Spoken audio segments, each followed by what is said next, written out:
La sociedad espera que hombres... Esa de Jorge es súper cierta, o sea, la presión social va arruinando tu relación. Realmente la carpeta es de color verde. Pero como todos decían rojo, usted ha dicho rojo. Expectativas sociales se convierten en un filtro. Buen día, querido público general, soy el estudiante Eric Samuel Carrasco Guerrero. El de hoy abarcaremos lo que es un tema muy importante que viene a ser la presión social. La presión social es un tema muy importante ya que abarca mucho nuestras decisiones, en nuestras vidas y en nuestras relaciones. A partir en el cuento El Vencedor del escritor César Vallejo, nos experimenta esta problemática de manera profunda y reflexiva.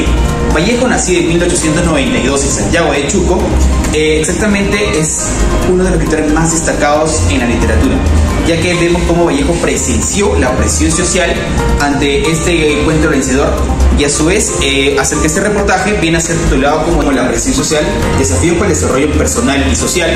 Vemos cómo esto puede afectar negativamente en nuestras vidas y en cada una de nuestras decisiones, en la cual en América Latina y en Perú, en la cual Vallejo pudo captar esta observación a través de un análisis, que la presión social es muy importante que debemos abarcar tanto en nuestras vidas y en el desarrollo personal del individuo.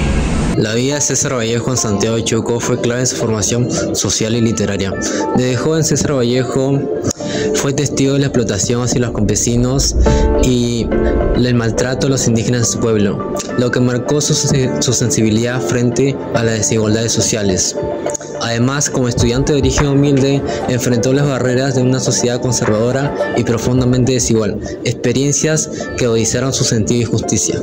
Tomando la información anterior y comprobando que Vallejo presenció las diferencias entre las clases sociales dentro del Perú, ante esto nos preguntamos si en el cuento El Vencedor las diferencias entre las clases sociales generan un impacto en la sociedad peruana.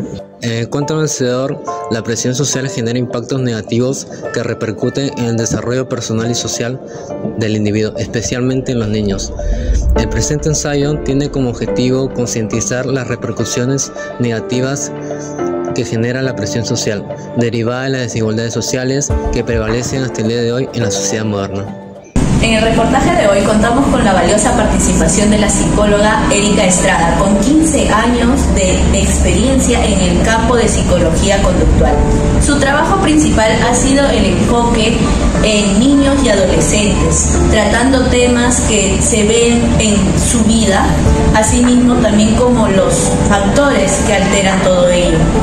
Por ello, también llevó 2 maestrías en la Universidad Nacional Mayor de San Marcos y cursa el doctorado de Psicología en la Universidad San Martín de Porres. Actualmente es coordinadora de la Escuela de Psicología en la sede de Los Olivos.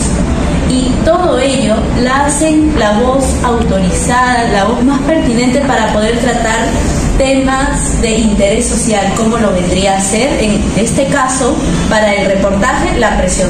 Buenas tardes con todos los espectadores. Me encuentro en este momento con la doctora Erika, la especialista que nos brindará un enfoque mucho más amplio y profesional de lo que vendría a ser nuestro tema de reportaje.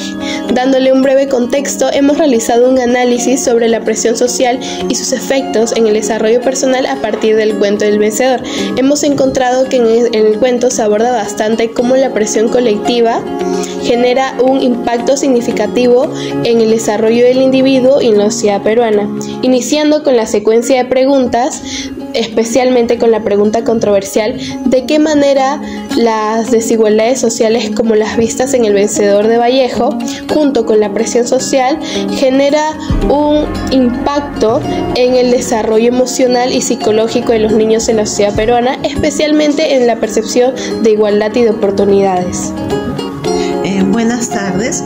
El cuento nos muestra claramente una pintura de lo que sucedía a inicios de los años 20 y que no ha cambiado, ¿no? Que sigue sucediendo en nuestro mundo, en nuestro tiempo contemporáneo. El caso de Cancio y de Junco, ¿no? Que son los protagonistas del cuento, se establece claramente, ¿no? Una clase social oprimida, con pocos recursos, representada por Junco, y por el otro lado Cancio, que es quien tiene o pertenece a la clase acomodada y de repente tiene las oportunidades. Sin embargo, en el cuento estas desigualdades desaparecen, entre comillas, al momento en que ellos pactan que la pelea por, digamos, el inconveniente que tuvieron a la hora de recreo, ¿no?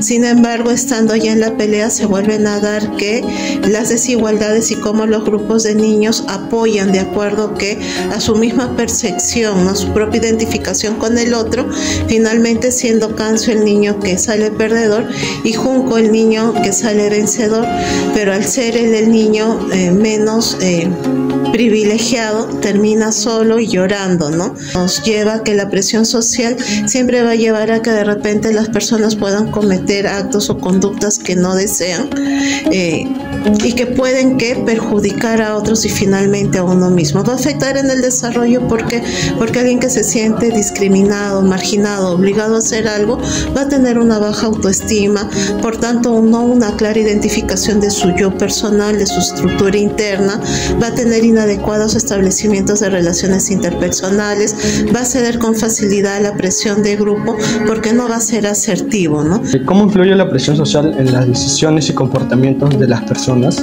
Influye de una manera que, digamos, importante va a ser, porque sobre todo en niños y adolescentes, ¿no? Donde la presión social y el sentido de pertenencia a un grupo lo es todo, ¿no? Entonces, en el caso de niños y adolescentes, sí es una influencia que es grande, ¿no? En relación a los adultos u otros grupos etarios. Okay. ¿Cómo representa el vencedor las consecuencias de la presión social en las interacciones entre los personajes y su entorno? Como hemos visto en la interacción, la presión de grupo finalmente fue la que llevó a que se diera la pelea, porque no hubiera pasado de un incidente de empujones en el recreo que terminó en una pelea con agresiones físicas, digamos que mayores, ¿no? Niños ensangrentados y finalmente el niño que pertenecía a una clase social baja, aislado y solo, a pesar de haber sido el triunfador en la batalla, ¿no? Y por último, con la última pregunta, ¿cómo se puede enseñar a los niños a manejar la presión social para que no limite su desarrollo emocional y personal? Ya se debe trabajar desde el jardín, ¿no? Es una competencia blanda que se debe ir trabajando, lo que es la asertividad, ¿no? A través de la asertividad, la comunicación, el liderazgo, el tener una autoestima que es estable, ¿no? Para que ellos puedan tomar las mejores decisiones y no ceder al grupo por miedo a la presión, al rechazo o simplemente por no estar solos, ¿no? Agradecemos profundamente a la psicóloga Erika Estrada por su generosa contribución a este análisis, su experiencia y conocimiento en el impacto de las dinámicas sociales sobre el desarrollo personal han sido fundamentales para comprender con mayor claridad que la presión social y la desigualdad se ve reflejada en el vencedor. Esto no solo afecta a los personajes que se encuentran en la obra, sino también a los personajes en la vida real. La presión social, como se demuestra en el cuento El Vencedor, es un obstáculo significativo para el crecimiento personal y social del individuo. En primer lugar, esto nos demuestra cómo induce a actuar en contra de sus necesidades y deseos, generando conflictos internos y externos. Finalmente, en El Vencedor plantea la necesidad de reflexionar sobre la importancia de la autenticidad y construcción de una sociedad más inclusiva y comprensiva, donde el individuo pueda desarrollarse sin temor a hablar o cuestionarse hasta qué punto se puede permitir que las normas externas dicten la vida personal priorizada y fidelidad a uno mismo.